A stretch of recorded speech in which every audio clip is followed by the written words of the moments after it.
Welcome to SVR academy. Previous year question papers చేయటం వల్ల group 1లో కానీ గ్రూప్ 2లో కానీ ఏమైనా ఉపయోగం ఉందా?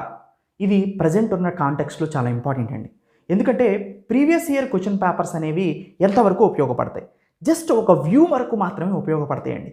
అంతేగాని ప్రీవియస్ ఇయర్ క్వశ్చన్ పేపర్స్ డైరెక్ట్గా వస్తాయి అనే వ్యూ ఎప్పుడూ పెట్టుకోకండి. అవి ఎప్పుడూ రావు. యూపీఎస్సీ లాంటి ఎగ్జామినేషన్ని మనం గమనించినప్పుడు కన్సిస్టెన్సీగా వాళ్ళు ఒకే రకమైన పద్ధతిని ఫాలో అవుతారు. కాబట్టి యూపీఎస్సీ లాంటి స్టాండర్డ్ ఎగ్జామినేషన్స్కి ప్రీవియస్ క్వశ్చన్ పేపర్స్ చూడటం వల్ల ఉపయోగం ఉంటుంది. కానీ గ్రూప్ 1లో కానీ గ్రూప్ 2లో కానీ ముఖ్యంగా గ్రూప్ 2లో ఆ ఉపయోగం చాలా తక్కువగా ఉంటుంది. దానికి గల కారణాన్ని మనం లాజికల్గా ఎనాలిసిస్ చేసి చూస్తే జస్ట్ ఒక వ్యూ మాత్రమే అర్థమవుతుంది. కానీ క్వశ్చన్స్ రిపీట్ అవ్వవు, మళ్ళీ అదే ప్యాటర్న్ వస్తుందని లేదు. వాటి మీద మీరు ఆశలు ఎప్పుడూ పెట్టుకోవద్దు. అప్పుడు ఇయర్ అప్పుడే ఏపీపీఎస్సీ లాంటి ఎగ్జామినేషన్స్కి దానికి కారణం ఏంటి అనేది లాజికల్ రీజనింగ్లో మనం ఆలోచించినప్పుడు అర్థమవుతుంది. ఏంటండి, పొరపాటున ప్రీవియస్ గవర్నమెంట్ వ్యూ వేరు, ఈ గవర్నమెంట్ వ్యూ వేరు, అతను అపాయింట్ చేసిన పర్సన్ వ్యూ వేరు, ఇతను అపాయింట్ చేసిన పర్సన్ వ్యూ వేరు. అప్పుడు ఆ ఏపీపీఎస్సీ ధోరణి వేరు, ఇప్పుడు ఈ ఏపీపీఎస్సీ ధోరణి వేరు.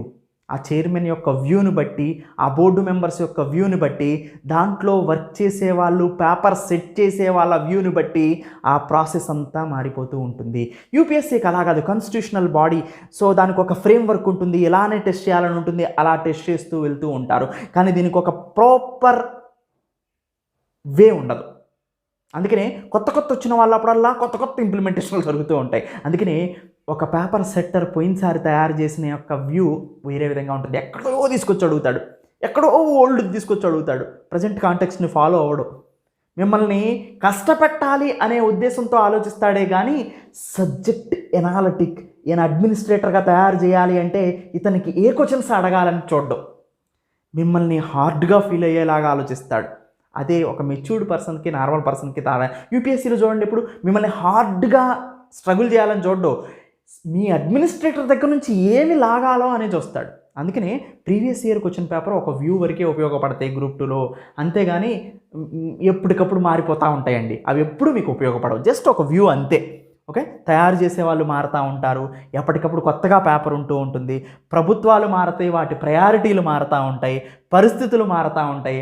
అందుకనే ప్రీవియస్ ఇయర్ క్వశ్చన్ పేపర్ అనేది జస్ట్ ఒక చూసుకోలేదు అంటానికి చూసుకోవటమే తప్ప వాటి రిఫ్లెక్షన్ అస్సలు మీకు ఎక్కడా కనిపించదు. ఓకేనండి. సో అందుకనే ప్రీవియస్ ఇయర్ క్వశ్చన్ పేపర్స్ని జస్ట్ వ్యూ కోసం చూడండి అంతే. ఏం లేదు, దీంట్లో 30, దీంట్లో 30, దీంట్లో 150 అని చూసుకోవటానికే తప్ప ఎందుకు ఉపయోగపడవు. Thank you. Have a nice day.